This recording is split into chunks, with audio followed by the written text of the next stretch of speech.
Now we're going to move on to the guy who is, and I'm not going to give away too much from the RSP because I want you guys to go get it, but the number one wide receiver in the RSP this year, the number one wide receiver over the last 3 seasons, Malik Nabers. Matt, this guy just absolutely smashing records. And what he did this past year, and then what he put on film, I think probably changed a lot. You talk about Marvin Harrison as the most acclaimed, the most decorated wide receiver.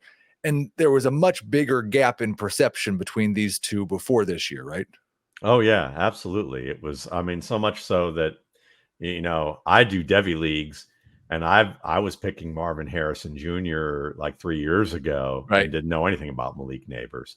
And then by the summer, I was like, oh, I wish I picked Malik Nabers, even though I like Marvin Harrison Jr. I was like, I wish I had some shares of him too. So what separate? I know, like when we talk about separation, and I think this is a good time also to talk about rookie drafts, because I've heard a lot of discussion of, is Malik Nabers closer to Marvin Harrison or closer to wide receiver 3? And that's obviously from people who have Harrison number 1. What is it that makes Nabers for you the prize of this class? Sure. And they're both tier 1 receivers. Right. So, again, if you're going to want to take Marvin Harrison, fine, go take Marvin Harrison. It's Right. not a big deal to me on that level. But Nabers, to me, one of the things is that the RSP is not designed to draft for your league. It's designed to draft for all leagues, including the people in the NFL who buy the RSP as a cross-checking device. So I'm not geared towards one particular offense.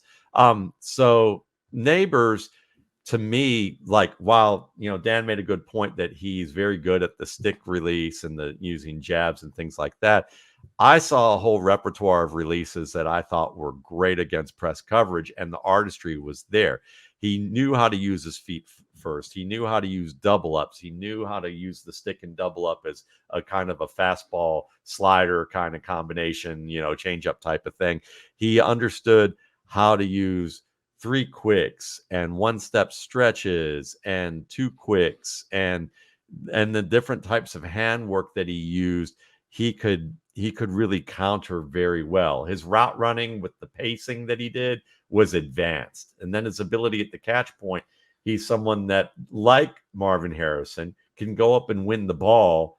Now, not that with the height Harrison has, but he was tough at the catch point. He would take hard hits. He didn't have issues catching the ball technically on any level. So it's a small difference, is that I thought Malik Nabers I saw more footwork releases from Nabers that mattered to me, and fewer gaps or opportunities that needed to improve, like with Harrison in terms of the tells that he showed that are going to get him jammed immediately in the NFL that college players just won't dare do. And that's part of the projection of talent, is that sometimes you got to look at things and go, okay, this isn't happening in the college game because they're too afraid. But Jalen Ramsey's going to take one look at this kid opening his chest like that, and his hands are going to live right in between the numbers of Harrison, and it's going to make it a little bit tougher. Whereas with Nabers, I'm looking at this stuff and going, no, he doesn't have any of these issues. This is very technically sound. And then after the catch, I mean, you can see what he does after the catch. So you can see him, if they need him at split end, he's got the speed to do it, and he's got the leaping ability to do it. Probably not going to put him there. If you need him at flanker, which is probably where he's going to be at, he can give you a lot of different routes and run the whole route tree for you and tell the stories you need to do and do it with the craft.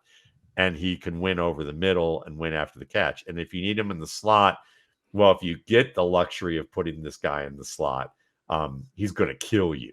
Right. He's going to be a catch leader. He's going to be a yardage leader.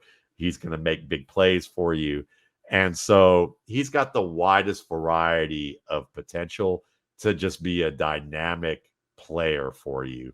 And that's probably why he scores a little bit better than Harrison. Put Harrison in his best role with a better quarterback than Nabers, and Harrison's going to outscore him in fantasy. Put Rome Odunze there, probably the same thing. Put Nabers in that situation, I think he'll rule in that regard. Okay.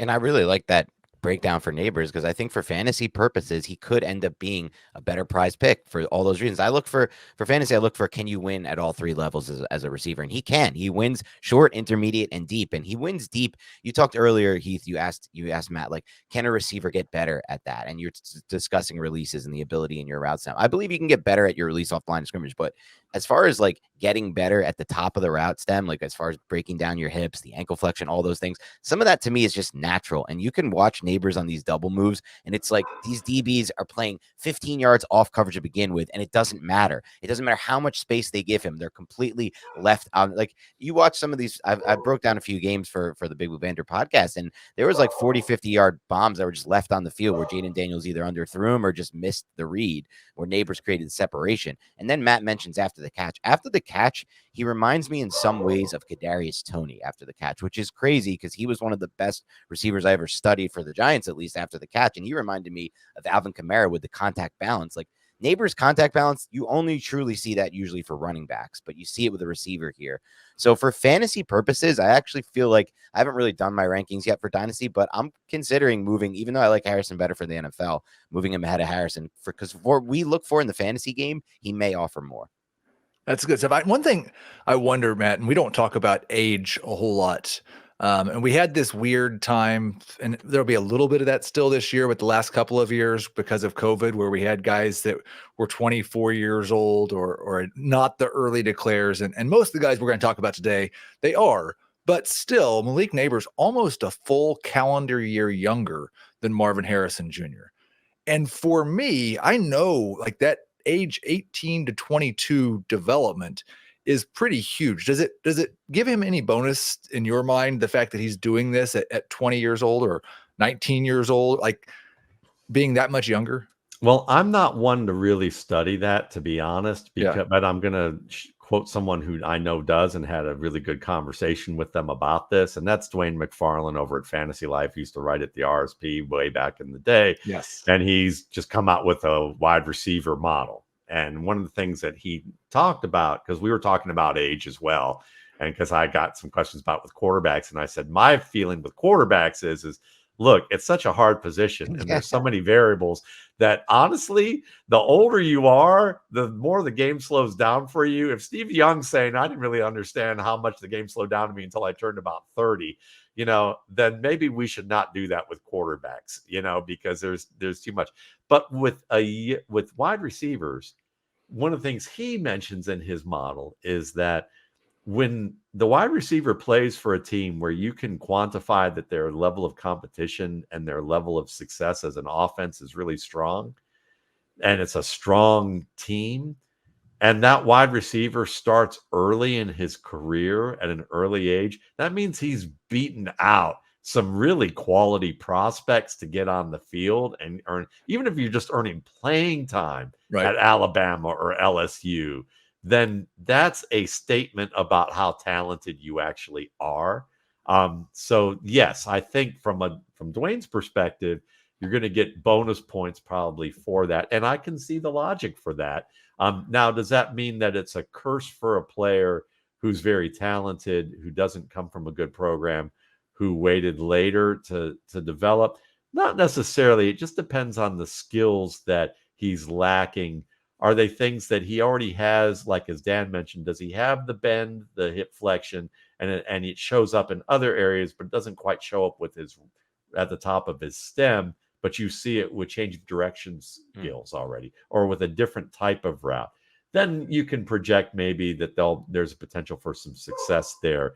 And there may be some circumstances that can be difficult. But again, when we're modeling players, we're looking for the easiest answer and getting rid of all the ifs, as many ifs as possible.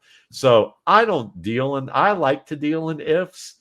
So, so I like to look at, especially, later on, like in the post-draft, I'll eliminate some ifs. Right now, I'd rather dwell in the ifs, because that's where you find the Isaiah Pacheco's or the Nick Chubbs or, players like that who go, if this didn't happen, or if these things happen, then there's some possibilities. And that's where you can gain an advantage if you're looking at the context deep enough. So yeah, it's a great question.